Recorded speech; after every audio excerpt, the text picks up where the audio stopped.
Hello, and thanks for joining us today in the shadow of one of the world's largest, most active volcanoes, the Mayon volcano in the Philippines. I'm here not because of this extraordinary geographic wonder, but because of something very human that's happening in the foothills here. Something that might give you good reason to believe that good things can happen in some of the harshest places.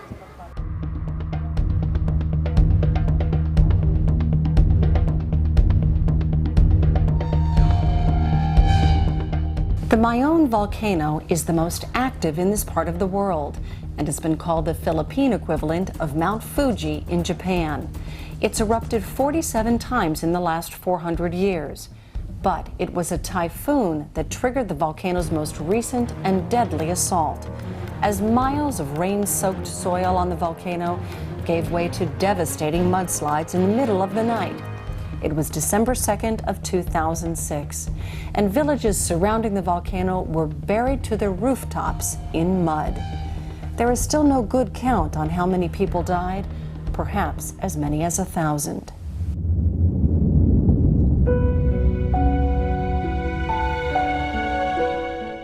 As harsh as Mother Nature can be here, she is also kind. It is undeniably beautiful.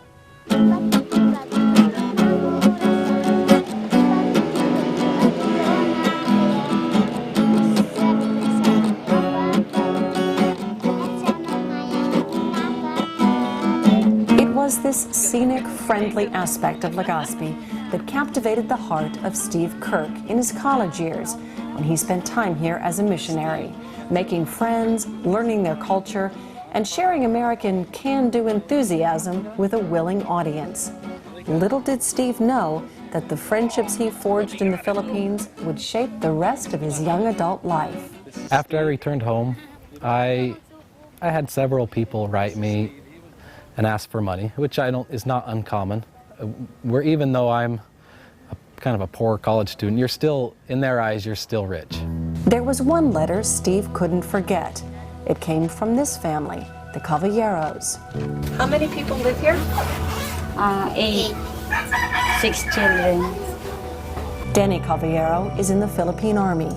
He is gone half of every month at regulation wage. 15 days. 15 days. So he makes 1,800 pesos for 15 days of work, which is the equivalent of about 30 bucks or so. Maybe a little more than that, about 39. This is what that money can buy. Kami natutulong. And this is the master's bedroom for the couple. The master's bedroom for the couple. Is that standard to sleep on bamboo? Or they put the mattress down? They put a mattress. And that's the mattress right there. Okay. The one there.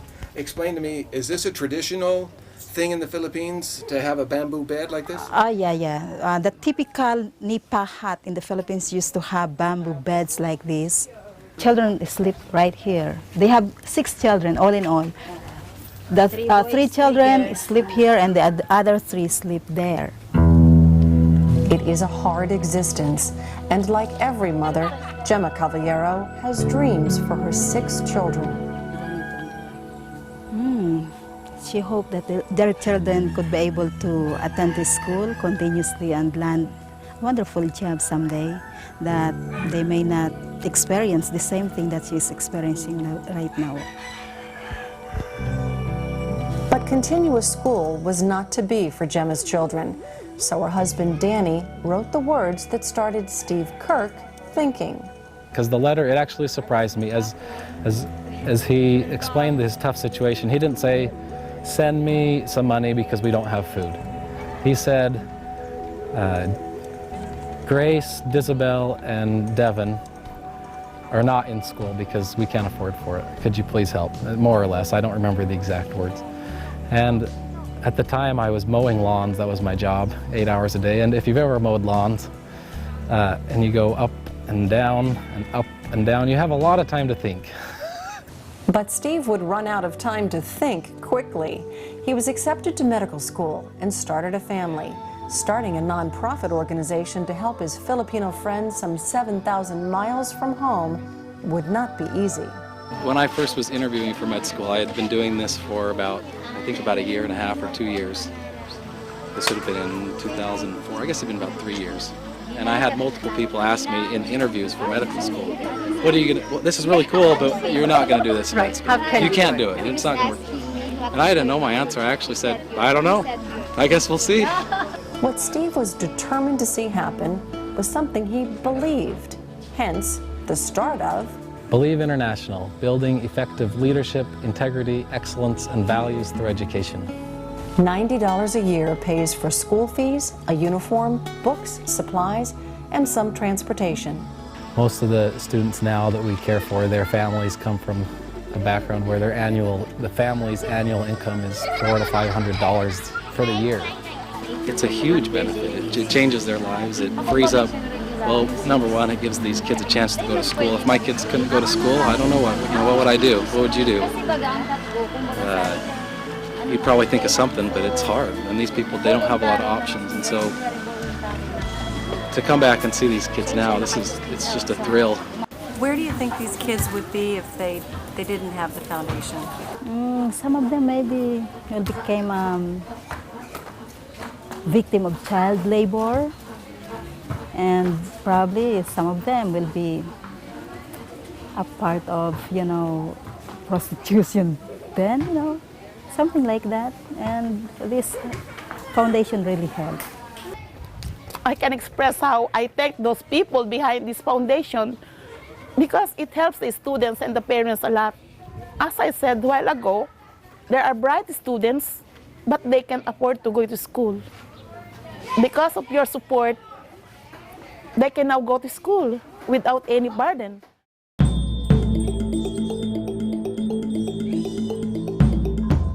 Welcome back to Profiles in Caring, as we profile a group changing lives in the Philippines through education. It's an American nonprofit, but frankly, one of its main successes is because it is staffed by local volunteers, Filipinos who work very hard at this project and don't make a penny for it. Kind of a new concept here.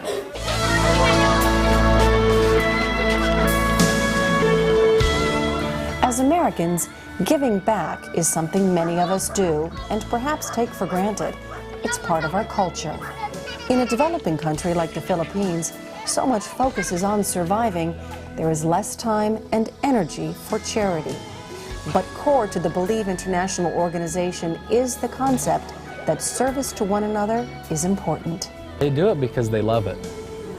They begin to form relationships with the students. It's a chance for them to give back. They may not have money themselves to give it back, to serve one another.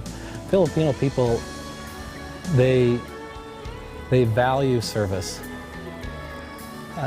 They care for each other, and sometimes they just may not have the right vehicle to do so, and this provides them a vehicle to really be involved in their community, to give back. And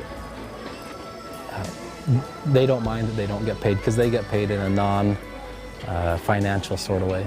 I am a teacher, and then I feel what these pupils don't have, because there are many students, there are very bright students, but they can't afford because of lack of assistance. Say, for example, the school supplies, the uniforms, and others. So we are thankful to have this foundation. Believe International also holds classes on values, something else that sets it apart from most other education nonprofits. So is this religious? We're not teaching a particular theology. They're basic, just survival skills. Be a good person. I always tell her she had to improve her studies and also her values education. She has to develop it. She's even telling her brothers and helping in our household and also with their studies. I want her to finish her studies and reach her goal and become a good person so that she can be able to help others too.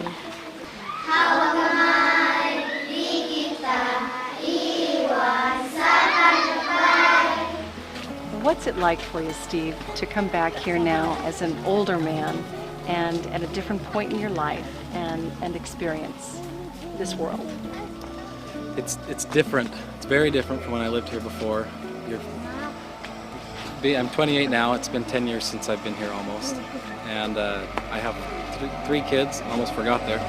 3 kids. I have a 4-year-old, a 2-year-old, and an 8-week-old. And now as a father, my interests in caring for my own kids are, well, anybody's life changes when they have their own children.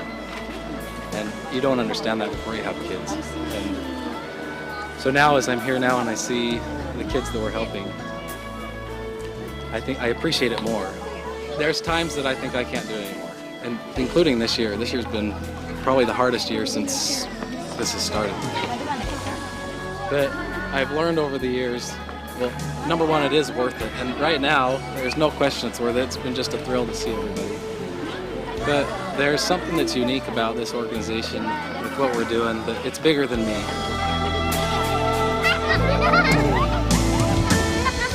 We don't necessarily think that our organization alone can turn around a whole country. I think that's beyond the scope of what we're able to do. But we can change a home. We can change maybe a neighborhood. Perhaps one of our students one day becomes a local government leader. I don't know if one will ever be president. Maybe that's long shot. We've been giving people an education, which is a big help, but we can give more. And it's without much cost. It's very minimal cost. And it just feels like the right thing to do. So $90, you can give a full year of education. How good's that? That's pretty sweet. And the Caballeros, how are they doing? Well, all 6 of their children are now in school. Gemma Caballero puts it in perspective best. She was raised in a poor family where they couldn't provide anything for them to go to school, and she was deprived of going to school when she was young. The reason why she was so grateful with the foundation that the foundation had extended to her children in order to continue their education, that they might not be able to experience the same thing that she's experiencing right now, having a hard life. I just think that this is supposed to happen, and we're moving forward, slowly, day by day, year by year. I think we'll continue to grow, and right now we're having great success throughout the country now, and we hope to add more students, and with the help of all those involved, and hopefully some sponsors out there waiting to get involved, will really make a big difference. As we leave the Philippines, looking at the smoking Mayon volcano behind me, it's evidence that this country is at once ancient and developing. It's beautiful and at the same time harsh. And if Americans can lend a hand and make a difference, it is indeed good news. For all of us at Profiles in Caring, I'm Kimberly Perkins. Thanks for watching, and thanks for caring. Or as my friends here like to say, thanks for watching.